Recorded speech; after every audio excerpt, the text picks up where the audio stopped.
Periodic motion दुनिया का हर वो मोशन है जो निश्चित समय के बाद अपने आप को रिपीट करता है, राइट। और ऑसिलेटरी मोशन के बारे में हम क्या बोलेंगे, अपनी मीन पोजीशन के अबाउट टू एंड फ्रो करेगा तभी वो ऑसिलेटरी है, राइट। इसको आपने यहां से यहां तक मूव किया तो उसने एक एंगल सबटेंड किया। अब ये एंगल अगर बहुत ज्यादा है जैसे कि यहां तक, तो भैया मैंने कहा ये सिंपल हार्मोनिक नहीं रहेगा। हमने कहा एंगल बहुत छोटा होना चाहिए ताकि इसका जो मोशन है वन डायमेंशन में रहे, कुछ इस तरीके से थीटा। मैंने कहा जितना ज्यादा बड़ा एंगल लगाऊंगा उतना ज्यादा रिस्टोरिंग टॉर्क लगेगा। क्या लगेगा? रिस्टोरिंग टॉर्क लगेगा। माइनस साइन यही बता रहा है, जब एंगुलर डिस्प्लेसमेंट राइट की तरफ है, theta is toward right, torque is toward left. अगर आप लिफ्ट में हैं और यहां पर पेंडुलम लटका हुआ है तो डिपेंडिंग अपॉन की लिफ्ट ऊपर जा रही है या नीचे जा रही है, नेट एक्सेलरेशन चेंज हो जाएगा, जिसकी वजह से टाइम पीरियड भी चेंज हो जाएगा। Right, so hello and welcome video Vedantu. This is your physics master teacher Gaurav Tiwari. और बच्चों, आज के सेशन में हम पढ़ने जा रहे हैं वेव्स और ऑसिलेशन को। तो ये वेव्स और ऑसिलेशन पर आपका एक वन शॉट वीडियो होने वाला है और इसमें हम क्या क्या पढ़ेंगे। मैंने कहा सर हम कॉन्सेप्ट्स का एक क्विक ओवरव्यू देखेंगे और जो भी फॉर्मूलाज हैं वो सारे फॉर्मूलाज आपको आज के नोट्स में मिल जाएंगे, तो आज के नोट्स आपके पास जरूर होने चाहिए। और मैंने कहा सर आफ्टर दीज कॉन्सेप्ट्स हम उनको अप्लाई करना सीखेंगे, यानी हम प्रॉब्लम्स के थ्रू उनको अप्लाई करेंगे। हर एक प्रॉब्लम को जब मैं आपको एक्सप्लेन करूं तो आप प्रॉब्लम को विजुलाइज करिए और वीडियो को पॉज करके खुद सॉल्व करने का प्रयास करिए और उसके बाद सॉल्यूशन को देखिए जो मैं आपको समझाऊंगा, ठीक है। और जब हम प्रॉब्लम के थ्रू हो लेंगे तो फाइनली जब हमारे कॉन्सेप्ट्स कंप्लीट हो जाएंगे तो मैं आपको एक डीपीपी भी दूंगा जो आप डाउनलोड कर सकते हैं। कहां से डाउनलोड करेंगे? मैंने कहा सर डाउनलोड का लिंक यहां पर आपको दिया हुआ है, तो सेशन के नोट्स मेरे एनोटेशंस के साथ आपको यहां पर मिल जाएंगे और डीपीपी भी यहां पर इंक्लूडेड मिल जाएगी। तो दोनों चीजें यहां से आप ले सकते हैं। चलिए स्टार्ट करते हैं अपने कुछ इनिशियल पार्ट से, ठीक है। तो यहां पर आप देख सकते हो ऑसिलेशन और वेव्स दो हिस्से होने वाले हैं। पहला हम ऑसिलेशन को खत्म करेंगे। इसके अंदर से आपको जनरली एक क्वेश्चन देखने को जरूर मिलेगा, यानी 4 क्वेश्चन मिनिमम आपको ये चैप्टर देने वाला है। चलिए स्टार्ट करते हैं सबसे पहले ऑसिलेशन के चैप्टर से। तो भैया ऑसिलेशन में सबसे पहले आपको दो चीजें देखने को मिलेंगी। एक मोशन होता है पीरियोडिक और एक मोशन होता है ऑसिलेटरी। अब भैया अगर ऑसिलेटरी मोशन के बारे में बात करें तो हमें बचपन से पता है ऑसिलेशन का मतलब होता है कोई चीज ऐसे लटकी है और इसको मैंने खींच करके छोड़ दिया तो अब ये टू एंड फ्रो मोशन कर रही है, इसके मोशन को मैं ऑसिलेटरी मोशन बोलूंगा, राइट। अगर कोई भी चीज अपनी मीन पोजीशन के around two and fro motion करती है तो उसके मोशन को मैं ऑसिलेटरी मोशन कहता हूं, राइट। लेकिन पीरियोडिक मोशन क्या है? मैंने कहा पीरियोडिक मोशन हर वो मोशन है जो एक सर्टेन टाइम पीरियड के बाद अपने आप को रिपीट करता है, दोहराता है। अब यहां से देखिए, इस मोशन को अगर मैं खींच करके छोड़ता हूं तो मान लीजिए ये यहां से यहां तक जाने में, फिर दूसरी तरफ आने में और वापस अपनी जगह स्टार्ट पे आने पे, मीन पोजीशन पे आने पे, इसको हम एक ऑसिलेशन कहते हैं। मान लीजिए ये सब करने में ये 1 सेकंड लेता है तो इसका टाइम पीरियड हो गया 1 सेकंड और बार बार ये 1 सेकंड में अपने पूरे एक ऑसिलेशन को रिपीट करता है। तो हमने कहा ये जो ये जो पीरियोडिक मोशन है, ये जो हार्मोनिक मोशन है, ऑसिलेटरी मोशन है, ये पीरियोडिक इन नेचर है। कैसा है? मैंने कहा ये सब पीरियोडिक इन नेचर है जिसका टाइम पीरियड 1 सेकंड है, राइट। जिसका टाइम पीरियड क्या भैया? 1 सेकंड है, क्योंकि बार बार 1 सेकंड में ये अपने आप को रिपीट करता है। पर क्या पीरियोडिक मोशन केवल ऐसा ही हो सकता है? मैंने कहा नहीं सर, ऑसिलेटरी मोशन ही इकलौता एग्जाम्पल नहीं है पीरियोडिक का। तो और क्या हो सकता है सर? अगर मैं इस चार्जर को पकड़ूं और गोल गोल ऐसे घुमाऊं और अगर ऐसा हो रहा है कि 1 सेकंड में मान लीजिए एक चक्कर लगा रहा है और फिर अगला चक्कर भी 1 सेकंड में लगा रहा है, तो मैं बोलूंगा ये जो सर्कुलर मोशन है ये भी पीरियोडिक नेचर का है जिसका टाइम पीरियड 1 सेकंड का है। तो पीरियोडिक मोशन दुनिया का हर वो मोशन है जो निश्चित समय के बाद अपने आप को रिपीट करता है, राइट। और ऑसिलेटरी मोशन के बारे में हम क्या बोलेंगे? अपनी मीन पोजीशन के अबाउट टू एंड फ्रो करेगा तभी वो ऑसिलेटरी है, राइट। हमने कहा हाँ सर, यानी कि ऑसिलेटरी मोशन का पीरियोडिक होना जरूरी है पर हर पीरियोडिक मोशन का ऑसिलेटरी होना जरूरी नहीं है, राइट। हमने कहा घड़ी की जो सुइयां हैं वो एक निश्चित समय में अपने पूरे पाथ को रिपीट करती हैं, उनका एक टाइम पीरियड है, वो ऑसिलेटरी मोशन नहीं कर रही हैं लेकिन उनका मोशन पीरियोडिक है। तो आशा करता हूं इनिशियल पार्ट आपको समझ में आ गया होगा, राइट। तो हमने कहा हाँ सर बात समझ में आ रही है, आगे बढ़ेंगे।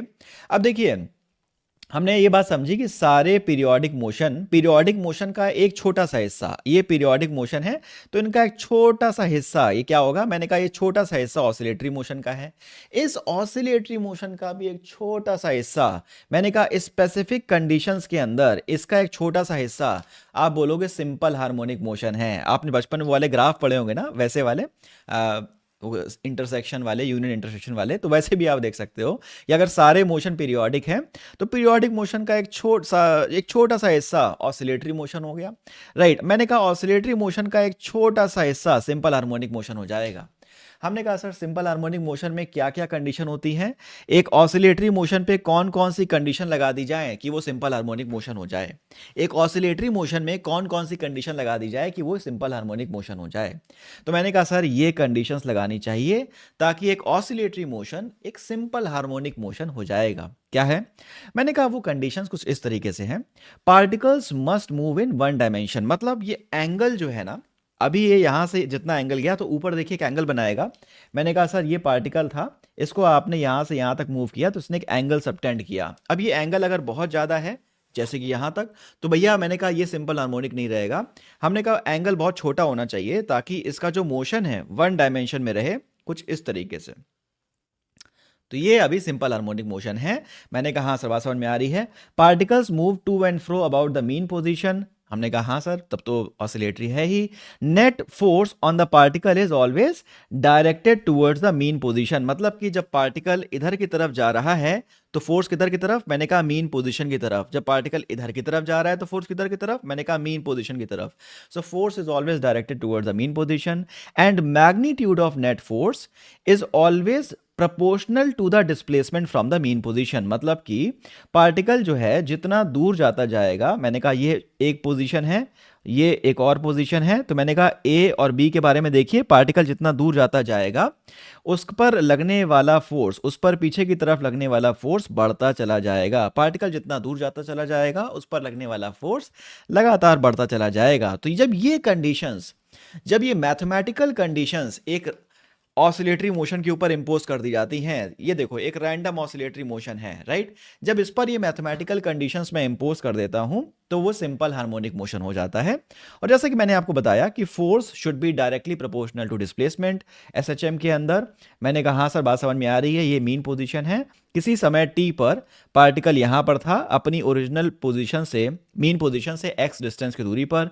तो भैया मैंने कहा जितना दूर जाता जाएगा पार्टिकल उतना ज्यादा बड़ा फोर्स इस पर लगेगा, तो F is proportional to X. तो भैया बोलो, मैंने कहा पार्टिकल जा रहा है इधर की तरफ, एक्स हो रहा है पॉजिटिव डायरेक्शन में, फोर्स लग रहा है उसके ऑपोजिट, इसलिए माइनस साइन आता है यहां पर। प्रोपोर्शनैलिटी कांस्टेंट यहां पर आ जाता है, F is equals to minus के X. K is a proportionality constant जिसको हम फोर्स कांस्टेंट भी कहते हैं, राइट। तो हमने कहा सर, बात समझ में आ रही है। अगर ये लटका हुआ बॉब, इसका मास अगर m है और ये अगर एक्सेलरेशन a से एक्सेलरेट हो रहा है इस रिस्टोरिंग फोर्स की वजह से, मैंने कहा इस फोर्स को रिस्टोरिंग फोर्स कह सकते हैं, राइट। इस फोर्स को की वजह से मैंने कहा अगर ये मास एक्सेलरेशन a से एक्सेलरेट हो रहा है तो f की जगह मैं ma लिख सकता हूं, kx मैं kx लिख सकता हूं। एक्सेलरेशन क्या आ जाएगा, minus k upon m into x आ जाएगा। मैंने कहा सर, बात समझ में आ रही है। अब आपको पता है काइनेमैटिक्स में अगर डिस्प्लेसमेंट को मैं डिफरेंशिएट करता हूं तो वेलोसिटी मिल जाती है टाइम के साथ, और अगर मैं इस वेलोसिटी को डिफरेंशिएट करता हूं, मतलब कि इसको मैं 2 बार डिफरेंशिएट कर दूं डिस्प्लेसमेंट को, तो मुझे एक्सेलरेशन मिल जाएगा। तो मैंने बस एक्सेलरेशन को डिफरेंशिएट किया है d2x बाई dt2, क्योंकि सारा डिस्प्लेसमेंट यहां x एक्सिस के अलोंग हो रहा है, इसलिए मैंने d2x अपॉन dt2 लिखा हुआ है। दैट इज इक्वल्स टू, मास को मैं उधर ले गया तो k अपॉन m को हम क्या कह रहे हैं, omega square. Omega is the angular frequency, omega square into x, right. So d2x by dt2 that is omega square into x। ये बहुत इंपॉर्टेंट रिलेशन हो जाता है। मैंने कहा सर अगर एक पार्टिकल एसएचएम परफॉर्म कर रहा है बच्चों, तो मैंने कहा सर ये वाली इक्वेशन हमें कभी नहीं भूलनी है। This is the equation which is called as differential equation of SHM. उसको हम क्या कहते हैं, डिफरेंशियल इक्वेशन ऑफ एसएचएम कहते हैं, राइट। मैंने कहा सर, बात समझ में आ रही है। अब यहां पर देखिए एसएचएम का जनरल एक्सप्रेशन क्या है, तो मैंने कहा जनरल एक्सप्रेशन है x equals to a sine omega T plus 5, displacement from the mean position after time t। मैंने कहा displacement at time t is a sine omega T plus 5। मैंने कहा हाँ सर, बात समझ में आ रही है। ये इक्वेशन हो जाएगी उसकी, ठीक है। अब जरा यहां पर देखिए, मैंने कहा एसएचएम के अंदर कुछ पार्ट्स हैं जो आपको बार बार देखने मिलेंगे, तो यहां पर कुछ बेसिक बातें मैं बता देता हूं। इक्विलिब्रियम पोजीशन क्या है, मैंने कहा जहां से आपका एसएचएम स्टार्ट हुआ है वो उसकी इक्विलिब्रियम पोजीशन या मीन पोजीशन है। डिस्प्लेसमेंट क्या है, मैंने किसी पर्टिकुलर टाइम टी पर वो मीन पोजीशन जितना दूर था वो उसका डिस्प्लेसमेंट हो जाएगा। मैंने कहा किसी पर्टिकुलर टाइम टी पर वो अपनी मीन पोजीशन से जितना दूर गया था वो क्या था, उसका डिस्प्लेसमेंट था। और फाइनली एंगुलर फ्रीक्वेंसी क्या है, मैंने कहा sir 2 pi times the frequency of an oscillator is called as angular frequency. मतलब क्या है सर, मैंने कहा सर इस पार्टिकल में अगर हम बात करें, एक तो हो जाएगा इसका लीनियर फ्रीक्वेंसी कि कितने ऑसिलेशंस ये एक सेकंड में लगा रहा है, वो हो जाएगा एफ, हर्ट्स में मेजर करोगे इसको। लेकिन अगर मैं एंगुलर फ्रीक्वेंसी में बताना चाहूं तो angular frequency is 2 pi into linear frequency. क्या बात समझ में आ रही है? मैंने कहा हाँ सर, यहां पर बात समझ में आ रही है। एम्पलीट्यूड क्या है, मैंने कहा पार्टिकल अपनी मीन पोजीशन से जितना मैक्सिमम डिस्प्लेसमेंट ट्रैवल करता है उसको हम एम्पलीट्यूड कह देते हैं। जब पार्टिकल जितना मैक्सिमम डिस्प्लेसमेंट ट्रैवल करता है उसको हम क्या कह देते हैं, उसको हम भैया एम्पलीट्यूड कह देते हैं। राइट, नेक्स्ट चीज क्या है, पीरियोडिक टाइम या टाइम पीरियड, यानी कि जितने समय में पार्टिकल एक ऑसिलेशन पूरा करता है इसको हम टाइम पीरियड कह देते हैं। फ्रीक्वेंसी क्या है, मैंने कहा एक सेकंड में जितने ऑसिलेशन हुए उसको हम फ्रीक्वेंसी कहते हैं। एक सेकंड में जितने ऑसिलेशन हुए उसको हम फ्रीक्वेंसी कहते हैं। मान लीजिए इसका टाइम पीरियड है एक सेकंड का, तो एक सेकंड में कितने ऑसिलेशन होंगे, एक, इसकी फ्रीक्वेंसी हो जाएगी एक। ठीक है, अब जरा देखिएगा, अगर इसका टाइम पीरियड आधे सेकंड का है तो आधे सेकंड में एक ऑसिलेशन कर लिया, राइट। तो एक सेकंड में कितने ऑसिलेशन होंगे, मैंने कहा दो ऑसिलेशन हो जाएंगे, राइट। मैंने कहा हाँ सर, बात समझ में आ रही है।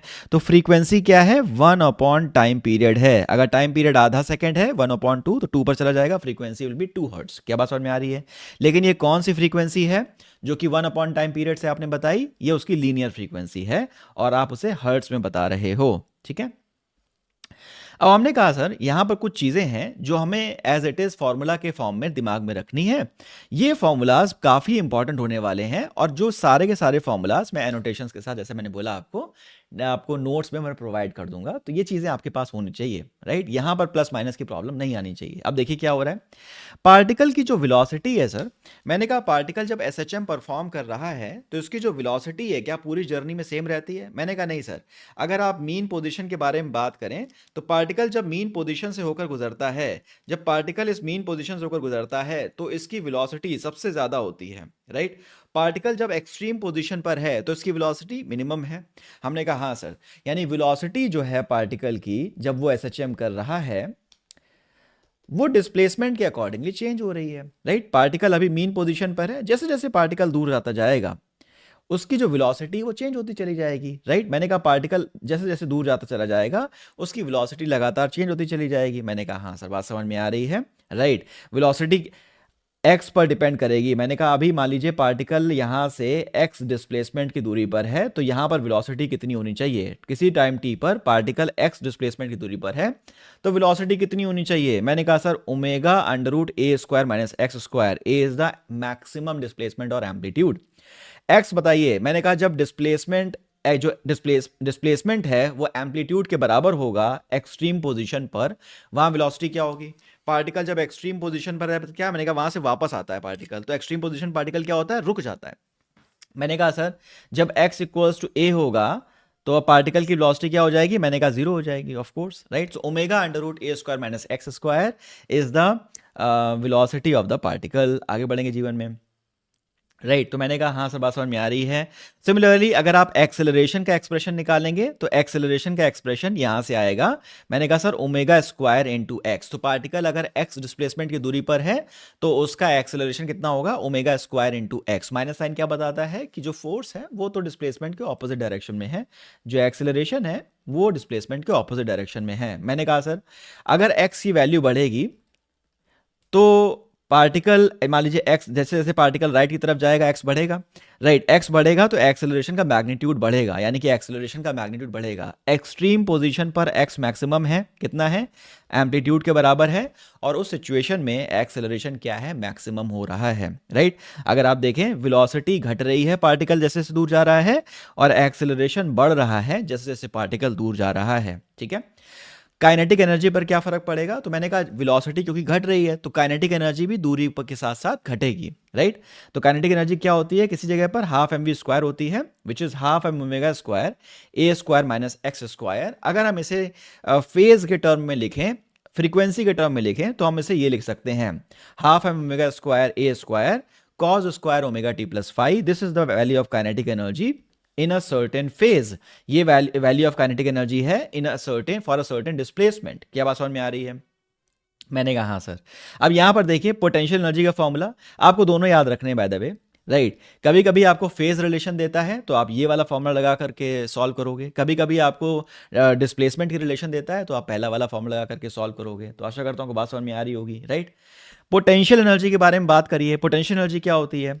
मैंने कहा सर पोटेंशियल एनर्जी है पार्टिकल में स्टोर्ड एनर्जी। यहां पर देखिए, मैंने कहा सर जैसे जैसे आप पार्टिकल को छोड़ोगे इधर से, पार्टिकल दूर भागता चला जाएगा। शुरुआत में यहाँ पर इसकी वेलोसिटी सबसे ज़्यादा है, राइट। यहाँ तो पार्टिकल की वेलोसिटी सबसे ज़्यादा है, लेकिन जैसे जैसे दूर जाता जाता जाएगा पार्टिकल, इवेंचुअली जाकर के रुक जाएगा। एक्सट्रीम पोजीशन पे पार्टिकल की वेलोसिटी क्या होगी? At displacement equals to amplitude. x equals to a पर इसकी वेलोसिटी हो जाने वाली है 0। x इक्वल्स टू a पर इसकी वेलोसिटी क्या हो जाने वाली है? मैंने कहा वेलोसिटी हो जाने वाली है 0।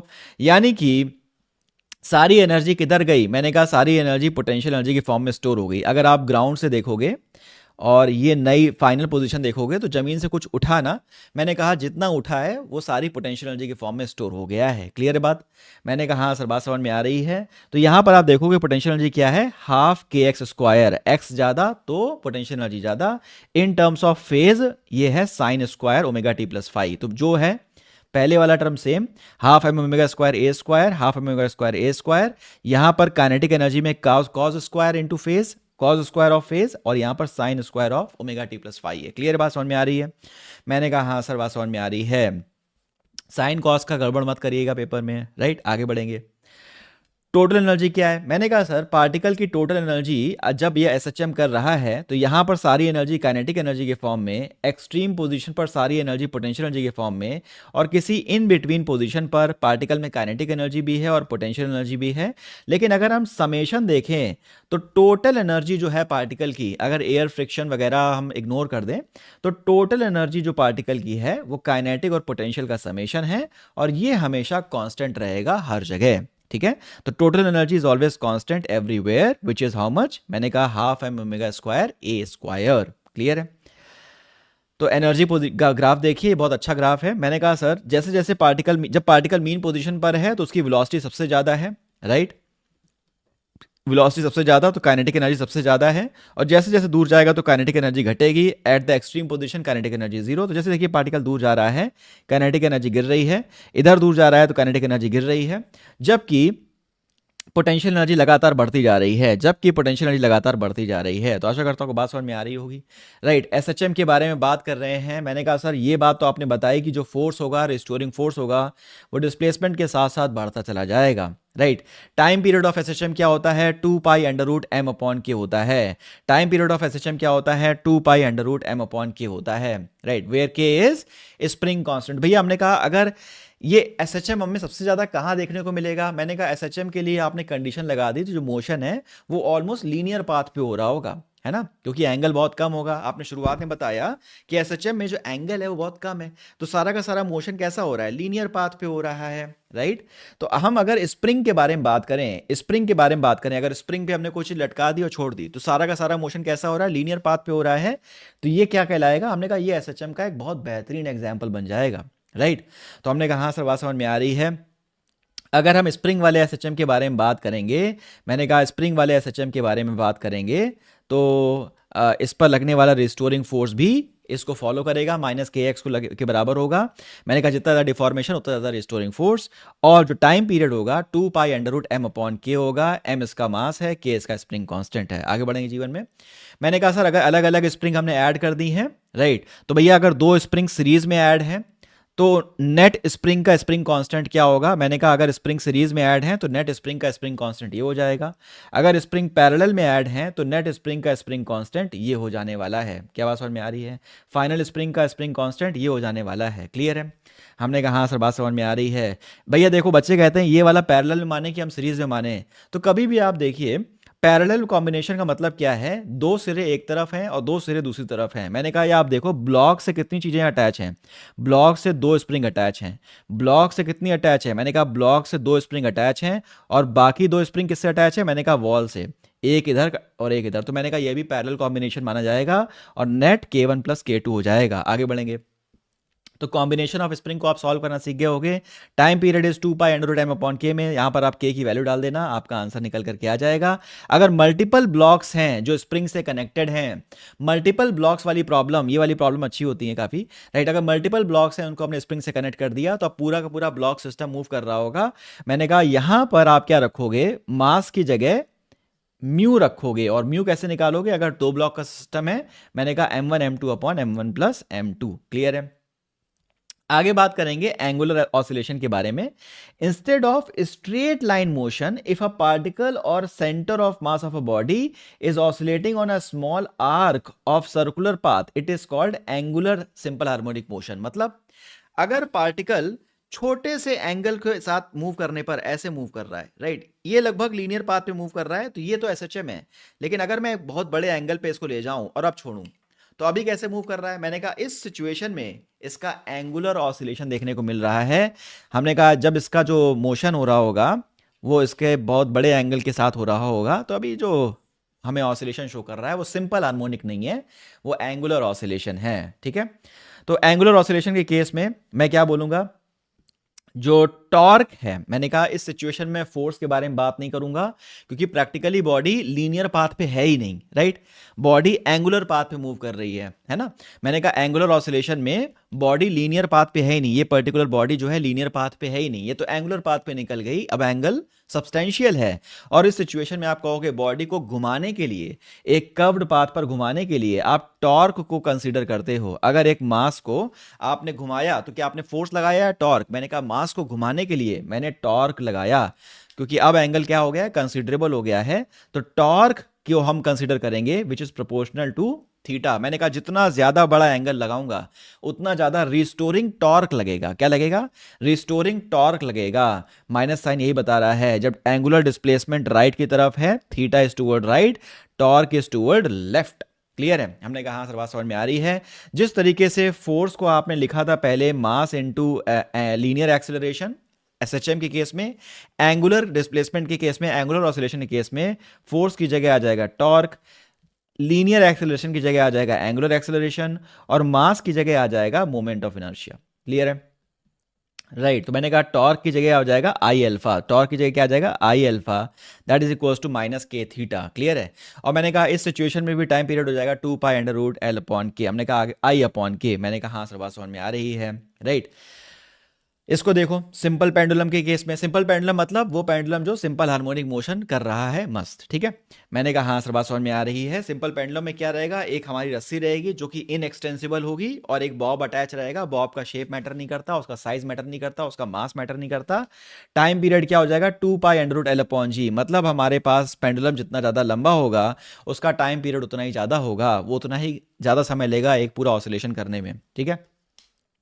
Time period of pendulum in a lift, तो अगर आप लिफ्ट में हैं, यानी कि लिफ्ट में हैं और यहां पर पेंडुलम लटका हुआ है, तो डिपेंडिंग अपॉन कि लिफ्ट ऊपर जा रही है या नीचे जा रही है, नेट एक्सेलरेशन चेंज हो जाएगा, जिसकी वजह से टाइम पीरियड भी चेंज हो जाएगा, राइट। तो हमने कहा अगर ये acceleration of the lift is upward, अगर लिफ्ट का एक्सेलरेशन ऊपर की तरफ है, तो नेट एक्सेलरेशन क्या हो जाएगा। मैंने कहा नेट एक्सेलरेशन, जैसे कि आपने देखा होगा दो ट्रेन ऑपोजिट डायरेक्शन में जा रही हैं, तो आपको कितना तेज लगती है ट्रेन, मैंने कहा v1 प्लस v2 करते हो वेलोसिटी का मैग्नीट्यूड निकालने के लिए।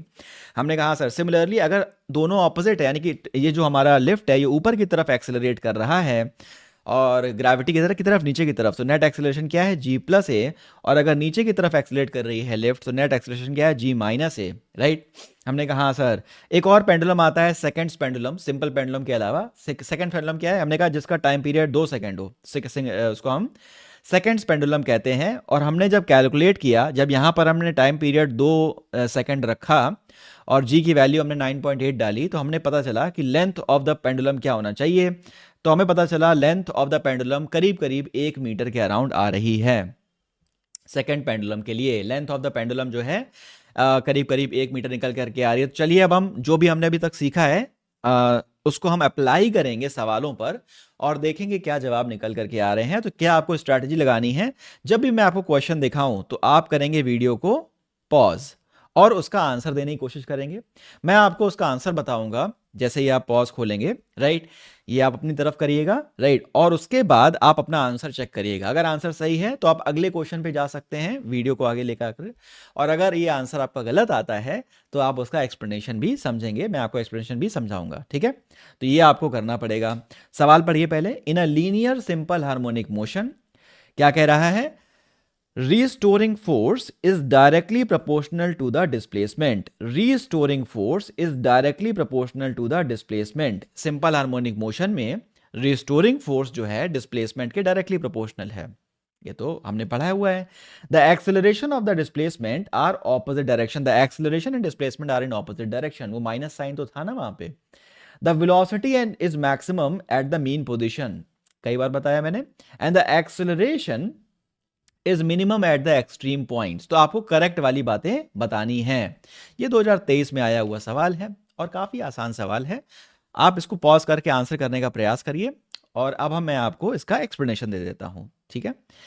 ठीक है, यहां पर देखिए, मैंने कहा सर पहले वाले केस में ये तो हमें पता ही है, जो रिस्टोरिंग फोर्स है वो तो डायरेक्टली प्रोपोर्शनल होता ही है, F is proportional to minus के एक्स, राइट।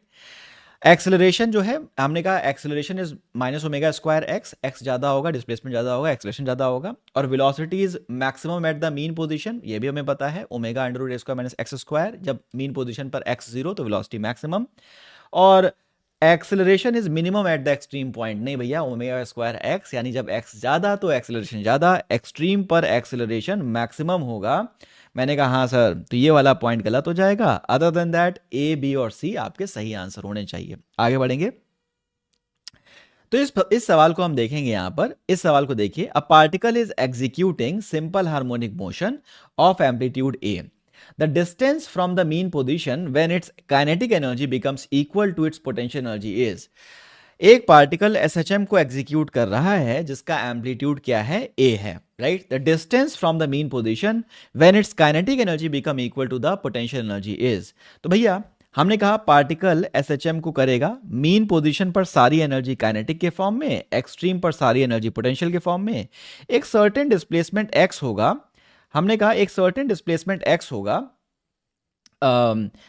टोटल एम्पलीट्यूड इसका ए है, क्वेश्चन में दिया है, एक सर्टेन डिस्प्लेसमेंट एक्स होगा जिस पर काइनेटिक एनर्जी और पोटेंशियल एनर्जी आपस में बराबर होंगी, राइट।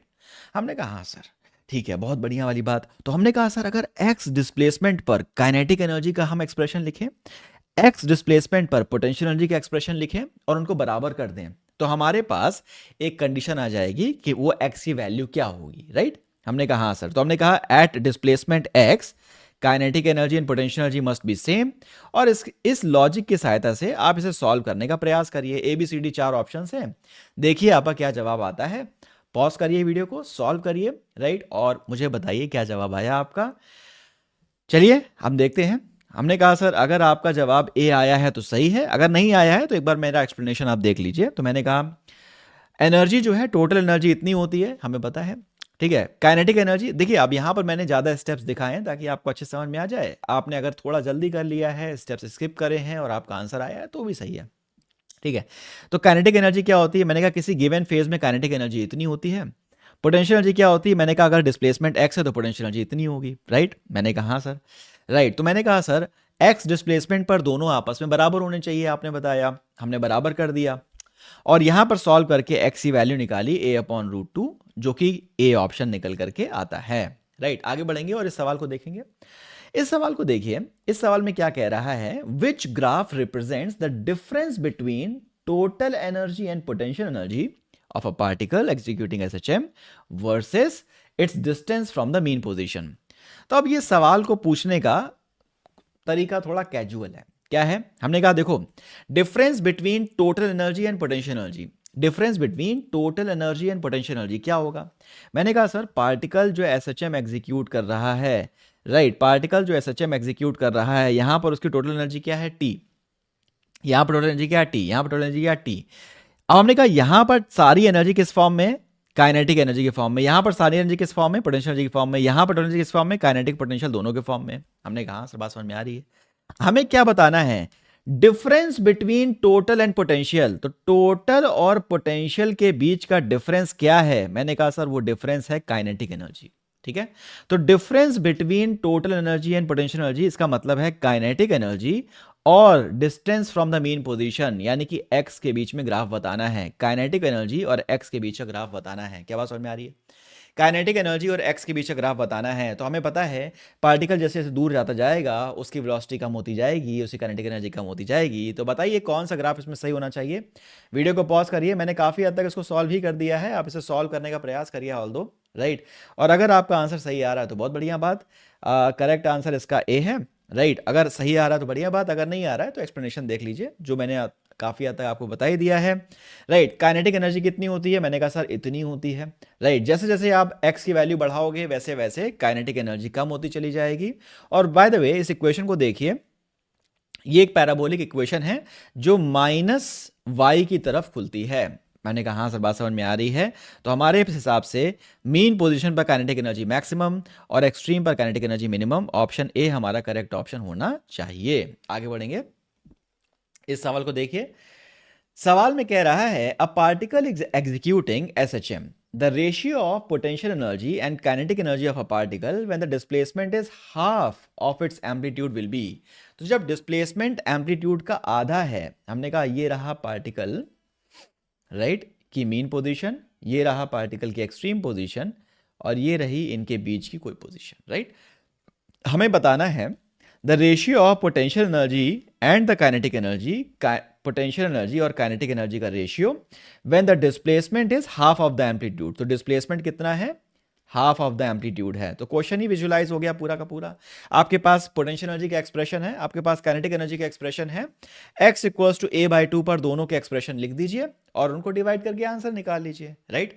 अपनी तरफ से समय लीजिए, वीडियो को पॉज करिए, खुद से सॉल्व करिए और देखिए क्या जवाब निकल करके आ रहा है। अभी आप पॉज कर सकते हैं। देखिए जवाब अगर आपका 1:3 है तो करेक्ट है, अगर नहीं करेक्ट है तो मैं आपका इसका एक्सप्लेनेशन दे देता हूं, कोई भी घबराने वाली बात नहीं है। यहां पर देख लीजिए, मैंने कहा sir potential energy x displacement पर होती है हाफ के एक्स स्क्वायर, और आपका डिस्प्लेसमेंट कितना है a/2।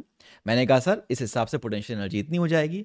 काइनेटिक एनर्जी कितनी होती है, मैंने कहा रिमेनिंग जो एनर्जी है, टोटल एनर्जी आपको पता है, टोटल एनर्जी मैंने निकाल ली कहीं पर, टोटल एनर्जी निकाल ली मैंने, राइट, हाफ के ए स्क्वायर होगी। तो रिमेनिंग एनर्जी है हमारी काइनेटिक एनर्जी, राइट। हमने कहा सर तो उस जगह पर पीई और के का रेशियो क्या आ गया, 1:3, राइट। तो आशा करता हूँ को बात समझ में आ रही होगी। बहुत ही आसान सवाल था, ये भी 2023 का लास्ट ईयर का सवाल है। इस सवाल को देखिए, the variation of kinetic energy of a particle executing SHM with the displacement is starting from the mean position to the extreme position is given by। तो यहां पर हमारे पास 4 ग्राफ दिए हुए हैं, हमें क्या करना है, the variation of kinetic energy of a particle executing SHM with the displacement बताना है। तो काइनेटिक एनर्जी का डिस्प्लेसमेंट के साथ क्या वेरिएशन होगा, बड़ा आसान सवाल है ये, है ना। हमने कहा जैसे जैसे पार्टिकल से दूर जाएंगे, मेन पोजीशन दूर जाएंगे, काइनेटिक एनर्जी तो कम होनी चाहिए। इस हिसाब से कौन सा ग्राफ सही होगा, तुरंत पॉज करके आप आंसर टिक करिए, और अगर आपका आंसर सही है तो मैच करिए। ऑप्शन सी आपने क्लिक किया तो सही है। और ये ऐसा सवाल हमने पीछे भी देखा कि kinetic energy is half M square A square minus X square होती है। तो जिसने बेसिक टर्म भी समझे हैं उसका भी ये सवाल सही हो जाता। तो आप देखिए जिससे 2023 के सवाल सही करने थे उसको बस बेसिक ही पढ़ना था। तो अगर आप वेव ऑप्टिक्स अभी तक आपने नहीं पढ़े, वेव्स और ऑसिलेशन नहीं भी पढ़ा है और केवल बेसिक पढ़ के जा रहे हैं, तो बहुत अच्छे चांसेस हैं कि आपके सवाल बन जाएंगे पेपर में, ठीक है। तो आपको डरने की जरूरत नहीं है। यहां पर देखिए, a particle is executing SHM of amplitude along the x-axis at t equals to 0, the position of particle at x equals to a/2 and it moves along the positive x-axis, the displacement of the particle in the time t is this, then the value of delta is going to be। तो भैया देखो यहां पर particle के displacement की equation दी हुई है, right. आपको वैल्यू ऑफ डेल्टा निकालना है। Again a very simple question, आज लास्ट ईयर अप्रैल अटेम्प्ट में पूछा गया है, राइट। इसको आप डेफिनेटली 30 सेकेंड्स दीजिए, खुद से ट्राई करिए और मुझे बताइए कि इसका जवाब क्या आ रहा है, राइट। तो चलिए बताता हूं मैं। अगर आपका जवाब निकल करके आ रहा है π/6 तो आप कहोगे करेक्ट है, आगे बढ़ जाएंगे। और अगर नहीं आ रहा है तो मेरा एक्सप्लेनेशन देख लीजिए और फिर आगे बढ़िए। हमने कहा बहुत सही। तो यहां पर देखिए, हमने कहा पार्टिकल का जो स्टैंडर्ड इक्वेशन है अगर वो एसएचएम कर रहा है वो ये है, a sin omega t plus delta, ठीक है। हमने कहा हाँ सर। अब देखिए a/2 क्वेश्चन में क्या बोला हुआ है कि x इक्वल्स टू a/2 पर at T equals to 0 the position of the particle is x equals to a by 2। देखिए क्या मतलब है इसका, पार्टिकल हमेशा मीन पोजीशन से स्टार्ट करे, जैसे कि ऐसे स्टार्ट करे, तो यहां पर डिस्प्लेसमेंट कहां से स्टार्ट, मोशन कहां से स्टार्ट हुआ, x इक्वल्स टू 0 से स्टार्ट हुआ। पर हम ऐसे भी तो स्टार्ट कर सकते हैं। मैंने कहा सर यहां पर क्या है, देखिए सवाल को पढ़िए। मैंने कहा sir at t equals to 0 the position of the particle was a by 2। मैंने कहा इस सिचुएशन में जब आपने पार्टिकल को ऑब्जर्व किया तो आपने t इक्वल्स टू 0 पर पार्टिकल को x इक्वल्स टू 0 पर देखा था, ठीक है, क्योंकि आपने मोशन को शुरू होते हुए देखा है। मान लीजिए मैंने आपसे कहा कि थोड़ी देर उधर देखो, राइट, पार्टिकल को ऑसिलेट करने दो, और अब देखो तो इस वक्त पार्टिकल कहाँ था। मैंने कहा इस वक्त पार्टिकल मीन पोजीशन पर तो नहीं था, मीन पोजीशन से थोड़ा दूरी पर था, राइट। मैंने जिस समय पार्टिकल को देखा t इक्वल्स टू 0 पर, वो पार्टिकल अपनी मीन पोजीशन पर नहीं था, अपनी एक्सट्रीम पोजीशन पर नहीं था, बल्कि अपनी मीन पोजीशन से a बाई 2 दूरी पर था। क्लियर है, हमने कहा एक्सट्रीम पोजीशन पर भी नहीं था, मीन पर भी नहीं था, अपनी मीन पोजीशन से a बाई 2 की दूरी पर था। So at t equals to 0 displacement was a by 2। Clear है। along the positive x-axis the displacement of the particle at time t is this and delta की वैल्यू यहाँ पर क्या होनी चाहिए, तो भैया डेल्टा की वैल्यू आपकी क्या होनी चाहिए, तो यहाँ पर आप बड़े आराम से देख सकते हो, फाई की जगह यहाँ पर क्या दिया हुआ है, डेल्टा दिया हुआ है, तो a बाई 2 क्या हो जाएगा, मैंने कहा डिस्प्लेसमेंट की जगह आपका सर a बाई 2 है, और ये हो जाएगा a साइन डेल्टा, राइट। मैंने यहां से कंपेयर किया, डेल्टा की वैल्यू क्या आ जाएगी, मैंने कहा पाई बाई 6 आ जाएगी, जो कि हमारा करेक्ट ऑप्शन हो करके निकलने वाला है, राइट। यहां पर ओमेगा टी किधर गया, मैंने कहा सर ये ऑब्जर्वेशन हमने टी इक्वल्स टू 0 पर किया है, इसलिए हमने ओमेगा टी वाले पार्ट को हटा दिया है, ठीक है। तो आशा करता हूं आपको बात समझ में आ रही होगी। आगे बढ़ेंगे और अब हम सेकेंड पार्ट को समझेंगे, जिसको हम वेव्स कहते हैं, वेव्स कहते हैं, राइट। ऑसिलेशन और वेव्स में रिलेशन क्या है सर, दोनों को हम साथ साथ पढ़ते ही क्यों हैं, इसको समझिए। जब मैं कुछ बातें बोलता हूं आपसे, फॉर एग्जाम्पल अगर मैंने इस माइक में बोला पा, तो क्या हुआ, ये जो पार्टिकल था, इस पार्टिकल ने ऑसिलेट किया, अपने नेक्स्ट पार्टिकल को हिट किया, अब उसने ऑसिलेट किया, अपने नेक्स्ट पार्टिकल को हिट किया। सो वेव कहीं ना कहीं पार्टिकल्स को ऑसिलेट कराती है। जब भी वेव किसी मीडियम से होकर के गुजरती है तो उस मीडियम के पार्टिकल्स को ऑसिलेट कराती है। मैं किसी भी चीज का एग्जांपल ले सकता हूं। फॉर एग्जांपल अगर मैं एक स्ट्रिंग का एग्जाम्पल लूं, रस्सी का एग्जाम्पल लूं, अगर मैंने रस्सी को यहां पर होल्ड किया हुआ है और ये रस्सी का दूसरा सिरा इस तरीके से बंधा हुआ है, मैं रस्सी को ऊपर नीचे कर रहा हूं, तो मैंने कहा सर ये रस्सी कुछ इस ट्रेजेक्टरी पे मूव करेगी, मान लीजिए, राइट। अब अगर इस रस्सी के इस सिरे पर मैं थोड़ी सी गांठ बांध देता या मार्क कर देता या कुछ ऐसे बना देता, तो मैंने कहा सर ये जो पॉइंट जहां पर मैंने गांठ बांधी है, क्या वो आगे की तरफ भग जाती, मैंने कहा नहीं सर, वो अभी जो गांठ है ये नीचे की तरफ गई है यहां पर, मैंने कहा हाँ सर बात समझ में आ रही है, अभी जो नॉट बांधी है मैंने वो नीचे की तरफ गई है, अभी जब ये रस्सी ऊपर की तरफ जाएगी तो यही नॉट ऊपर की तरफ जाएगी। मैंने कहा इस रस्सी का हर एक पॉइंट ऊपर नीचे की तरफ जा रहा है, और ये एनर्जी है वो आगे की तरफ जा रही है, वेव आगे की तरफ प्रोपगेट हो रही है, और पार्टिकल वेव के परपेंडिकुलर मूव कर रहे हैं, ऑसिलेट कर रहे हैं। बात समझ में आ रही है। हमने कहा हाँ सर, तो वेव्स में क्या होगा, मुझे पार्टिकल्स का ऑसिलेशन देखने को मिलेगा, इसीलिए ऑसिलेशंस को हम वेव के पहले पढ़ देते हैं, ठीक है। चलिए मूव करेंगे अगले पार्ट पर और वेव को समझने का करेंगे प्रयास। वेव के बारे में कुछ चीजें हैं जो हमें पता होनी चाहिए। जो पहला टर्म निकल करके आता है उसको हम बोलते हैं वेव लेंथ। क्या मतलब है वेव लेंथ का बच्चों, मैंने कहा सर ये सर्टेन वेव है, राइट। अब इसके दो पॉइंट इस वेव में जो सेम फेज में है, अब जरा इसको देखिए, यहां पर पार्टिकल ऊपर की तरफ जा रहा था, राइट, डिस्प्लेसमेंट 0 है, राइट। अब यहां पर देखिए, यहां पार्टिकल डिस्प्लेसमेंट तो 0 है लेकिन पार्टिकल ऊपर नहीं जा रहा, राइट, नीचे की तरफ स्लोप देखिए नीचे, यहां पर देखिए सेम फेज में है, ये पॉइंट और ये पॉइंट सेम फेज में है, राइट। अगर मैं इसको B कह दूं, इसको B कह दूं, इसको C कह दूं, इसको D कह दूं, इसको E कह दूं, तो A और E सेम फेज में है। तो मैंने कहा दो पॉइंट जो सेम फेज में है उनके बीच का, दो सबसे नजदीकी पॉइंट जो सेम फेज में है उनके बीच का डिस्टेंस वेवलेंथ कहलाता है।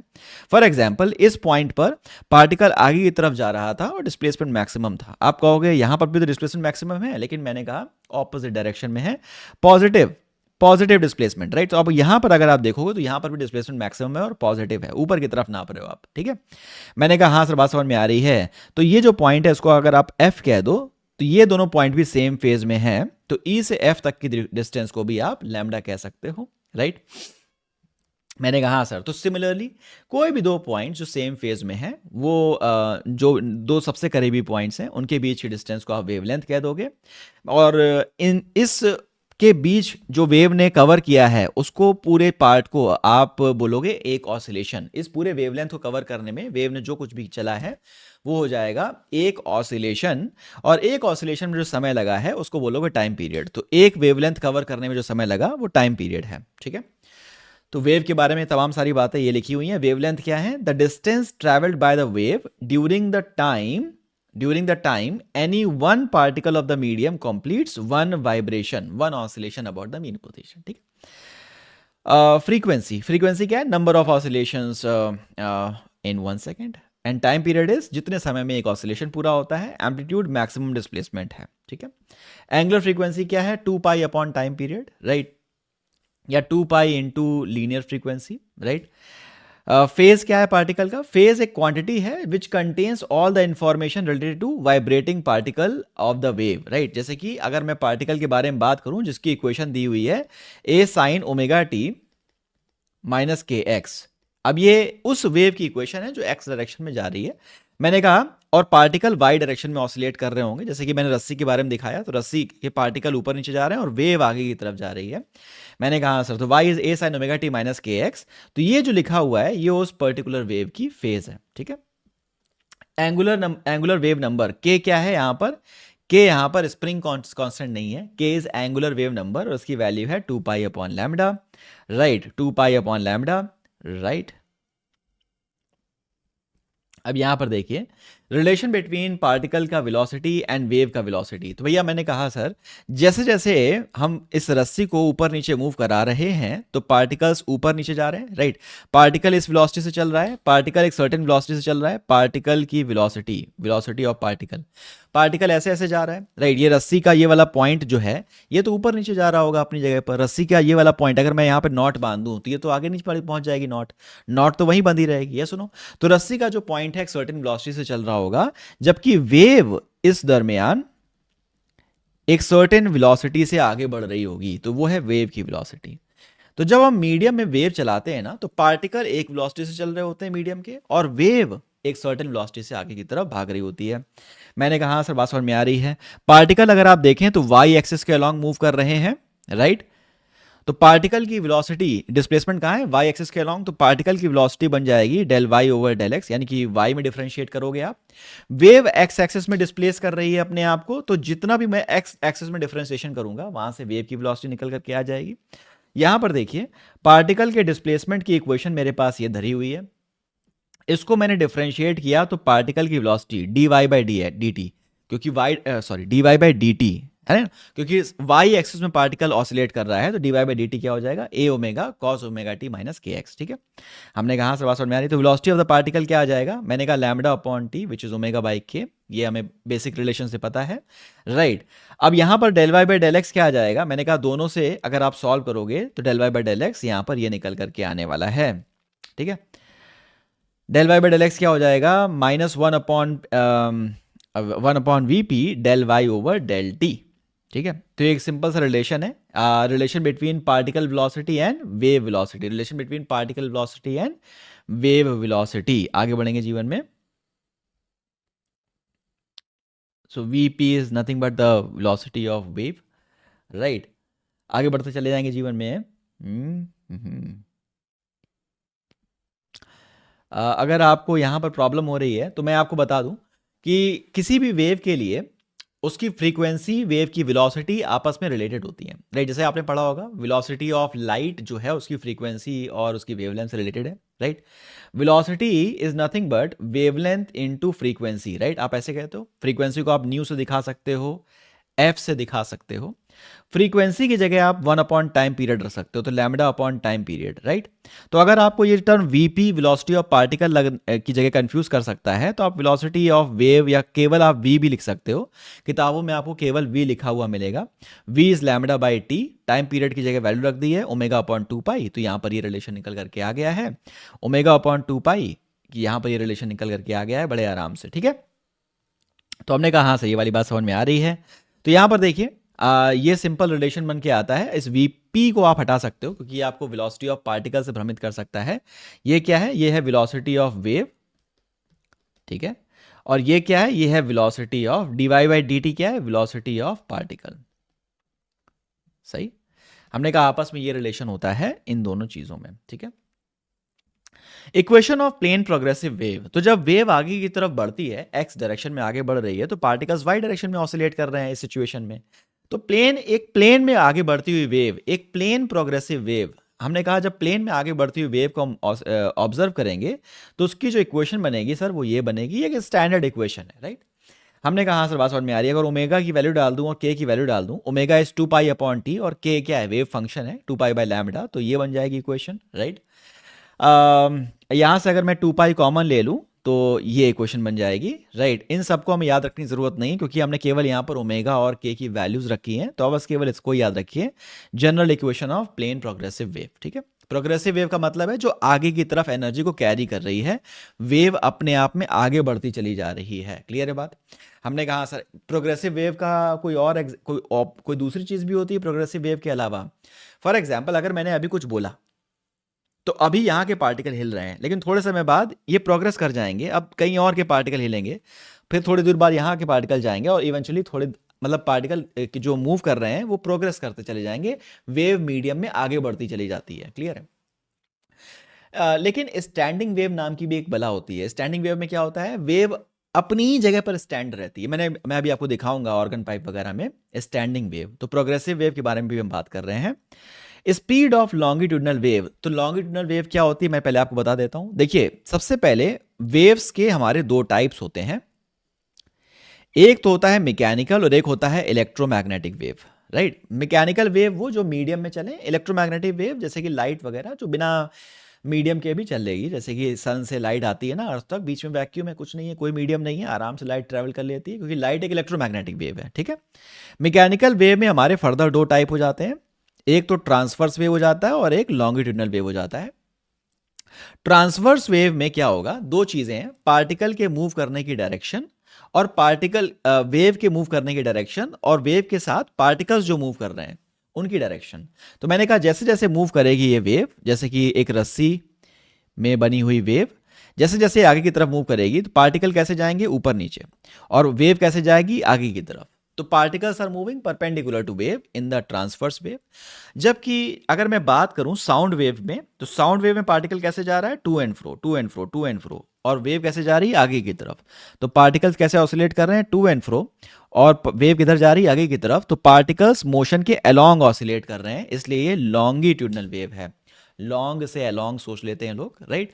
तो हमने कहा वो भी सही तरीका है। Speed of longitudinal wave in a medium. तो लॉन्गिट्यूडनल वेव के बारे में बात कर रहे हैं एक मीडियम में, ठीक है। लॉन्गिट्यूडनल वेव के बारे में बात कर रहे हैं एक मीडियम में। तो speed of longitudinal wave in a medium is going to be E/ρ। E क्या है? उस मीडियम का मॉडुलस ऑफ इलास्टिसिटी है, और रो उस मीडियम की डेंसिटी है। ई क्या है? उस मीडियम का मॉडुलस ऑफ इलास्टिसिटी है, और रो इस मीडियम की डेंसिटी है। आगे बढ़ते चले जाएंगे जीवन में। Speed of longitudinal wave. Speed of longitudinal wave, हमने कहा हाँ सर बात समझ में आ रही है। अगर सॉलिड में मूव कर रही है वेव तो मॉडुलस ऑफ इलास्टिसिटी क्या हो जाएगा? उसका यंग्स मॉडुलस हो जाएगा, और डेंसिटी डेंसिटी रहेगी भाई। अगर फ्लूइड में बात कर रहे हैं तो फ्लूइड में यंग्स मॉडुलस काम नहीं करेगा, यहाँ पर बल्क मॉडुलस काम करेगा, और यहाँ पर डेंसिटी की जगह डेंसिटी रहेगा, राइट। न्यूटन का फॉर्मूला है, न्यूटन का formula for speed of light in a gas. Gas में स्पीड ऑफ लाइट, तो भैया देखो गैस में बल्क मॉडुलस की जगह प्रेशर काम करता है, तो यहाँ पर प्रेशर आ जाएगा और यहाँ पर आ जाएगा रो। तो velocity of light in velocity of sound in a gas is p/ρ, root p/ρ, right. Laplace का करेक्शन यहाँ पर हुआ। भैया देखो न्यूटन ने जब इस फॉर्मूले से बताया कि गैसेस में प्रेशर जितना ज़्यादा होगा वेलोसिटी उतनी ज़्यादा तेजी से साउंड उतनी तेजी भागेगी। हमने कहा अगर आप ये एक चैम्बर बनाएं, इस चैम्बर में अगर आप यहाँ पर एक पिस्टन वगैरह प्रेशर मैकेनिज्म सेट कर दें जिससे आप अंदर के प्रेशर को कंट्रोल कर सकें, तो आप ये पाएंगे यहाँ पर आपने प्रेशर गेज वगैरह भी लगा दिया है, तो जितना ज़्यादा प्रेशर बढ़ता चला जाएगा और यहाँ पर साउंड ट्रैवल कर रही है उतना ही ज़्यादा तेजी से साउंड ट्रैवल करेगी, ठीक है। तो ये रिलेशन यहाँ पर उन्होंने निकाल करके दिया, और इससे जब कैलकुलेट किया तो वेलोसिटी ऑफ लाइट जो थी, वेलोसिटी ऑफ साउंड जो थी वो एक्चुअल वेलोसिटी से कम आई, राइट।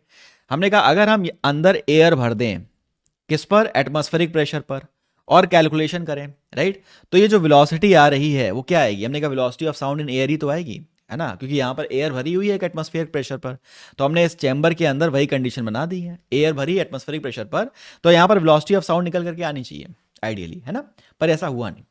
हमारे जो एक्चुअल डेटा आया है इस फॉर्मूले से वो 280 270 मतलब रियल वैल्यू 330 के अराउंड है। एयर में साउंड की वेलोसिटी 330 के अराउंड होती है एट 25-30 डिग्री के अराउंड, 30 डिग्री के अराउंड टेम्परेचर है तो नॉर्मल टेम्परेचर पे 330 322 335 कहीं कहीं 340 भी लिखा हुआ है, इसी के अराउंड रहती है। लेकिन इससे क्या आ रहा है 280 270 ऐसे वैल्यू आ रही हैं, तो जो एक्चुअल वैल्यू से वेरिएशन बहुत ज़्यादा है, राइट? यानी कि इस न्यूटन के फॉर्मूला में एक करेक्शन की ज़रूरत है, राइट? अब ये पूरा गलत तो नहीं है, लेकिन लैपलास ने क्या किया, एक करेक्शन की ज़रूरत है। और वो करेक्शन किसकी वजह से आ रहा है भैया? मैंने कहा कौन सा ऐसा फैक्टर है जो वेलोसिटी को और भी अफेक्ट कर रहा है? तो लैपलास ने कहा इन पार्टिकल्स के बीच कुछ फोर्सेस वगैरह भी तो लग रहे होंगे, तो उस करेक्शन को देखो, राइट? उन्होंने क्या किया, यहाँ पर एक कांस्टेंट डाल दिया उस पर्टिकुलर गैस का जिसको बोलते हैं एडियाबैटिक कांस्टेंट। लैम्डा क्या है? उस पर्टिकुलर गैस का एडियाबैटिक कांस्टेंट। तो हमने कहा भैया उन्होंने ये बोला, लैपलास ने ये बोला कि propagation of sound wave in a gas is an adiabatic process. बहुत सारे प्रोसेस होते हैं, थर्मोडायनामिक प्रोसेस होते हैं, और यहाँ पर जो साउंड वेव का प्रोपगेशन है वो उन्होंने एडियाबैटिक प्रोसेस माना है। एडियाबैटिक प्रोसेस क्या होता है? मैंने कहा सर एडियाबैटिक प्रोसेस वो होता है जिनमें, चलिए इसको मैं थर्मोडायनामिक्स में पढ़ाऊंगा आपको, राइट? एडियाबैटिक प्रोसेस अभी के लिए आप अपने दिमाग में डाल लीजिए। 3-4 तरह के प्रोसेस होते हैं, isothermal, adiabatic, polytropic, isobaric, right? इस तरीके से। तो अभी हम उनमें नहीं जाते हैं। लैपलास ने कहा कि जो साउंड का मूवमेंट है मीडियम के थ्रू वो एडियाबैटिक प्रोसेस है।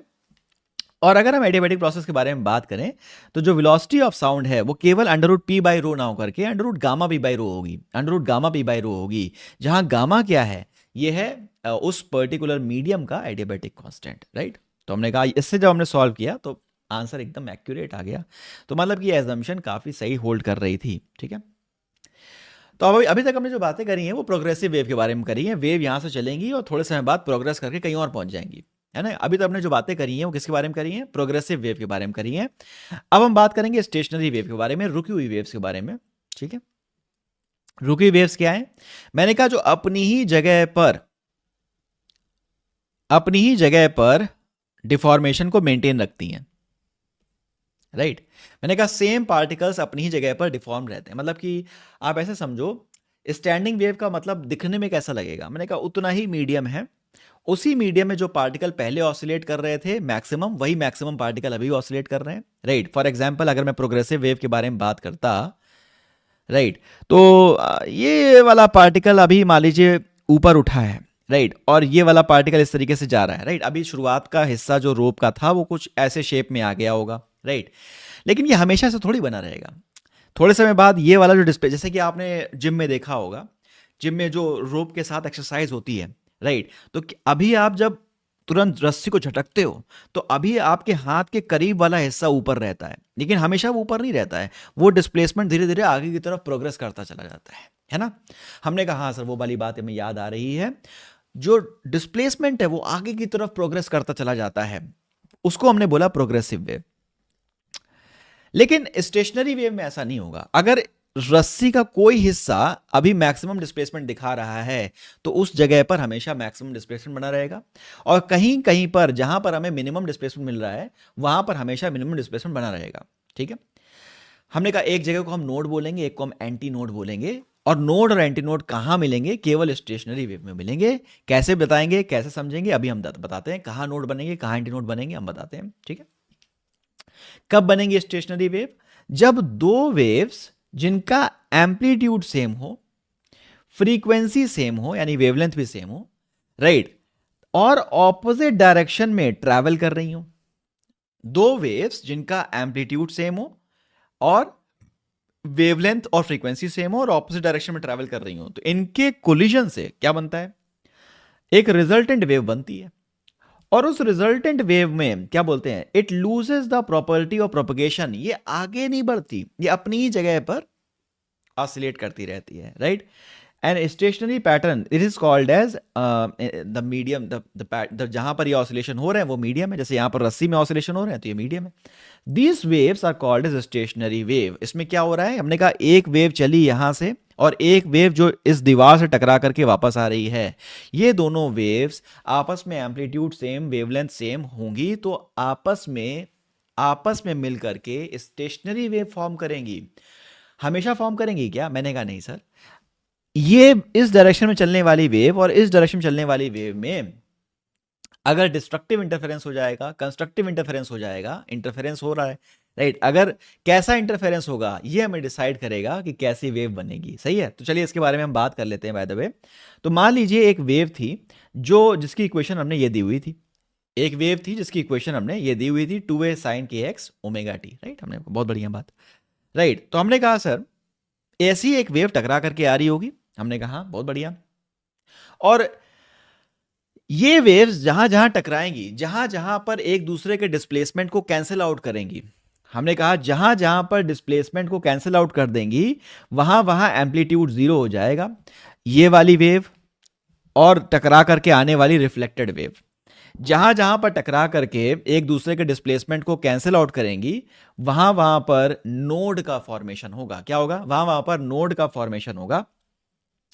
और नोड के फॉर्मेशन के लिए डिस्प्लेसमेंट की वैल्यू देखिए n लैम्डा बाई 2 है, यानी कि जब ये इस वैल्यू पर हमारे नोड का फॉर्मेशन होने वाला है, राइट, अगर रस्सी है दोनों तरफ बंधी हुई है, राइट, तो इस वैल्यू पर यानी कि लैम्डा बाई 2 पर 3 लैम्डा बाई 2 पर, राइट, n की वैल्यू क्या है 1 2 3, तो यहाँ पर अलग अलग वैल्यू रखिए, इन वैल्यूज पर नोड का फॉर्मेशन होने वाला है, राइट।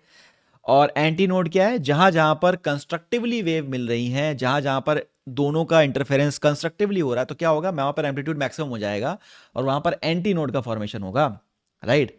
तो हमने कहा सर उस सिचुएशन में जो साइन की वैल्यू मैक्सिमम होनी चाहिए एंटी नोड के लिए और एक्स की वैल्यू उसके लिए ये निकल करके आती है, तो वहां पर ये वैल्यू निकल करके आती है, ठीक है। स्ट्रिंग में पढ़ लिया हमने वेव्स को। ऑर्गन पाइप में देखिए, मैंने कहा ऑर्गन पाइप में मैक्सिमम डिस्प्लेसमेंट कहां मिल सकता है? अगर ऑर्गन पाइप ऐसा हो सकता है एक सिरे पर बंद, अगर दोनों सिरे पे बंद है तो उसमें उसके अंदर हमारी हवा जा ही नहीं सकती, दोनों सिरे पे बंद है, हवा कहां से डालोगे? तो मैंने कहा भाई एक सिरे पर पाइप खुला हो सकता है, उसको आप बोलोगे क्लोज पाइप। अब क्लोज पाइप का मतलब ये नहीं कि ऊपर से भी बंद है नीचे से भी बंद है, एक तरफ से खुला है, राइट, वहां से हवा जाएगी, दूसरी तरफ से बंद है, ये क्लोज पाइप है।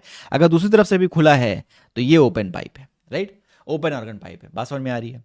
अगर ये पाइप यहां पर बंद है तो क्या यहां का पार्टिकल ऑसिलेट कर सकता है? मैंने कहा नहीं, तो यहां पर बनेगा नोड जहां डिस्प्लेसमेंट कैंसिल आउट हो जाए। तो हमने कहा यहां तो पार्टिकल ऑसिलेट कर नहीं सकता। हमने कहा अगर ये सिरा खुला होता तो ये सबसे ज्यादा ऑसिलेट करता। तो हमने कहा खुले सिरे पर क्या बनेगा? मैंने कहा खुले सिरे पर हमेशा मैक्सिमम डिस्प्लेसमेंट वाला एंटी नोड बनेगा, जैसे कि आप यहां देख सकते हो। ओपन ऑर्गन पाइप में खुले सिरे पर क्या बन रहा है? एंटी नोड बन रहा है। तो पहली पॉसिबिलिटी ये बन करके आ रही है, राइट, ठीक। दूसरी पॉसिबिलिटी वेव की ये बन के आ रही है और तीसरी ये बन करके आ रही है ओपन ऑर्गन पाइप में। ओपन ऑर्गन पाइप की लेंथ क्या निकल करके आएगी? एन लैम्डा बाई 2 निकल करके आएगी और फ्रीक्वेंसी क्या आ जाएगा? एन बी अपॉन 2L निकल करके आ जाएगा। क्लोज ऑर्गन पाइप क्या है? देखिए एक सिरा क्लोज रहेगा, यहाँ पर पहला जो हार्मोनिक है, फंडामेंटल हार्मोनिक है, वो कुछ ऐसा निकल करके आएगा, राइट। उसके बाद नेक्स्ट पॉसिबिलिटी, उसके बाद वाली पॉसिबिलिटी ऐसी बन करके आएगी। मैंने कहा हाँ सर बात समझ में आ रही है, क्लोज ऑर्गन पाइप के बारे में बातें समझ करके आ रही हैं, राइट। तो अब देखिए कुछ सवालों को देखिए और उसके बाद मैं आपको वेव्स और ऑसिलेशन पर एक डीपीपी प्रोवाइड करूंगा, जिसके क्वेश्चंस मैं आपसे उम्मीद करता हूं आप बहुत इच्छा से लगाएंगे, राइट।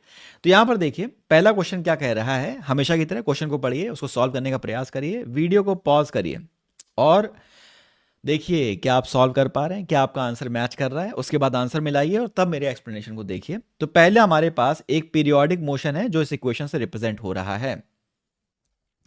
इस मोशन का एम्पलीट्यूड क्या होगा, राइट, क्या 1 होगा, √2 होगा, इतना होगा, इतना होगा, तो इतना हमें एम्पलीट्यूड निकालना है, राइट। उसको सॉल्व करिए पॉज करके और मुझे बताइए आपका जवाब क्या आ रहा है। अगर आपका जवाब, पॉज करके बताइए, अगर ये आ रहा है तो सही है, अगर नहीं आ रहा है तो चलिए एक्सप्लेनेशन मैं आपको दिखा देता हूं कैसे करेंगे हम इसको। हमने कहा सर ये दो वेव्स आपस में मिल रही हैं, इन वेव्स के मिलने से हमने कहा सर अगर हम मैग्नीट्यूड निकालें, हमने कहा अगर हम मैग्नीट्यूड निकालें ऑफ वाई तो कितना निकल के आएगा? √sin omega T square plus cos omega T square into cos of this, right. तो हमने कहा हाँ सर बात समझ में आ रही है, राइट। हमने कहा से बात समझ में आ रही है, राइट। तो अगर हम इसके बारे में बात करें तो साइन स्क्वायर थीटा पर कॉस स्क्वायर थीटा 1 होता है भाई, है ना। हमने कहा हाँ सर बात समझ में आ रही है, राइट। तो इसको अगर हम सॉल्व करते चले जाएं तो हमने कहा मैक्सिमम जो वैल्यू निकल करके आएगी वो √2 निकल करके आएगी। इसको अगर हमने सॉल्व किया तो यहाँ पर आप देख सकते हो जो मैक्सिमम वैल्यू निकल करके आएगी डिस्प्लेसमेंट की, वो क्या निकल करके आएगी, √2 निकल करके आएगी, राइट, जो कि ऑप्शन बी है, राइट। आगे बढ़ेंगे।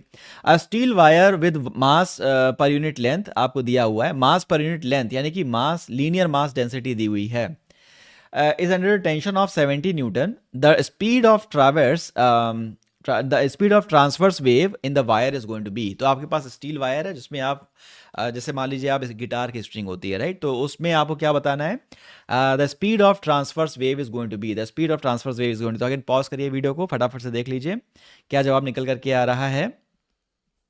अगर आपका जवाब सी आ रहा है तो सही है, वरना आप यहाँ पर देख लीजिए। हमने कहा जो अगर ये वेव जितना, अगर ये स्ट्रिंग जितना भारी होगी वेव उतना धीरे धीरे ट्रैवल करेगी।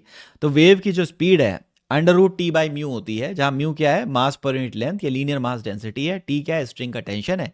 अगर स्ट्रिंग में कोई टेंशन ही नहीं है तो स्पीड क्या क्या वेव ट्रैवल कर सकती है, मैंने कहा था वेव ट्रैवल नहीं कर सकती है। दोनों की वैल्यू डाल देंगे यहाँ पर, स्पीड ऑफ ट्रांसवर्स वेव निकल करके आ जाएगी, right. A steel wire of mass per unit length is given. तो भैया हमने कहा इसको हमने सॉल्व कर मारा है। इस सवाल को देखिए, राइट, इस सवाल को देखिए। इस सवाल में क्या कह रहा है, travelling wave is described by this equation, the velocity of the wave is. तो वेलोसिटी ऑफ द वेव क्या होगा, मैंने कहा sir velocity of the wave आपको डायरेक्टली फॉर्मूला पता है, coefficient of t upon coefficient of x, आराम से 4/8 निकल करके आ जाएगा। इसमें कोई समस्या वाली बात नहीं होनी चाहिए, एकदम सिंपल सवाल है। जिन बच्चों ने बेसिक फॉर्मूलाज पढ़े हुए हैं उनके लिए सवाल बड़े आसान होने वाले हैं। तो यहाँ पर आप देखिए स्टेशनरी वेव से पिछले साल सवाल नहीं बन गया है। अब यहाँ पर देखो y is equal to 0.5 sin 2π/λ 400t minus x, what will be the velocity of the wave, wave की वेलोसिटी क्या होने वाली है। अगेन पिछले जैसा सवाल, coefficient of t upon coefficient of x will be the velocity of the wave, right. तो आपका ऑप्शन सी निकल करके आना चाहिए, राइट। हमने कहा आगे बढ़ेंगे। अगला सवाल ये कह रहा है कि वेव जो है उसको हम इस इक्वेशन से रिप्रेजेंट कर रहे हैं, what will be the value of wavelength in centimetres for which the wave velocity become equal to the maximum particle velocity. तो वेव वेलोसिटी और पार्टिकल वेलोसिटी में आपको रिलेशन पता है, उसको लगाइए और बताइए मुझे क्या ऑप्शन निकल करके आने वाला है।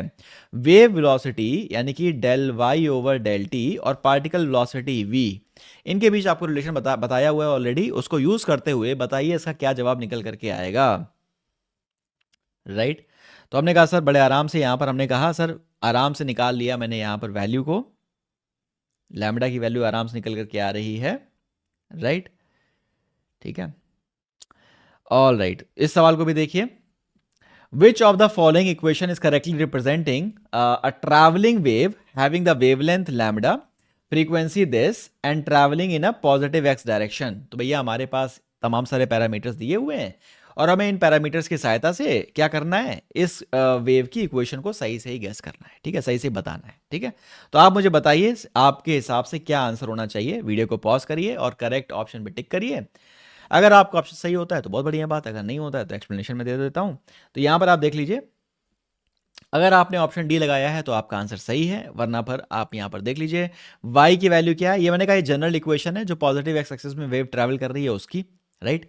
k की वैल्यू और ओमेगा की वैल्यू मुझे यहां पर चिपका देनी है, राइट। हमने कहा सर लैम्बडा की वैल्यू क्वेश्चन में दी हुई है, फ्रीक्वेंसी की वैल्यू क्वेश्चन में दी हुई है, राइट। तो मैंने यहां से लैम्बडा की वैल्यू रखी और फ्रीक्वेंसी की वैल्यू रखी, तो k और ओमेगा निकल आएगा। मैंने कहा दोनों की वैल्यू यहां पर रख करके मैंने इक्वेशन ऑफ वेव यहां पर निकाल ली है, राइट। आगे बढ़ेंगे जीवन में, राइट। मैंने कहा हाँ सर बहुत बढ़िया बात। तो भैया यहाँ पर देखो वेव और ऑसिलेशंस का मेरे हिसाब से आपको एक बहुत अच्छा ओवरव्यू मिल गया होगा, जिसमें आपको काफ़ी सारे सवाल देखने को मिले, काफ़ी सारे कॉन्सेप्ट्स देखने को मिले होंगे, राइट। और इन कॉन्सेप्ट्स का एक कंसोलिडेटेड नोट्स मिल जाएगा, राइट, जिसको आप फटाफट से डाउनलोड भी कर सकते हो, right. By the way DPPs आपको मिल रही हैं इसके बाद। यहां पर देखिए मैंने काफ़ी सारे क्वेश्चंस इसके बाद ही ऐड करे हुए हैं, बहुत सारे क्वेश्चंस विद सॉल्यूशंस ऐड करे हुए हैं, तो आपको कोई दिक्कत नहीं आएगी, राइट। और ये सारे क्वेश्चंस को, ये सारी डीपीपी को, सारे नोट्स को प्राप्त करने के लिए ये एकमात्र आपका लिंक रखा हुआ है जो आपको डिस्क्रिप्शन बॉक्स में पहले नंबर पे मिल जाएगा, ठीक है। तो फटाफट जाइए इसको डाउनलोड कर लीजिए। मैं मिलूंगा आपको अगले सेशन में, तब तक ख्याल रखिएगा बच्चों, take care and bye bye.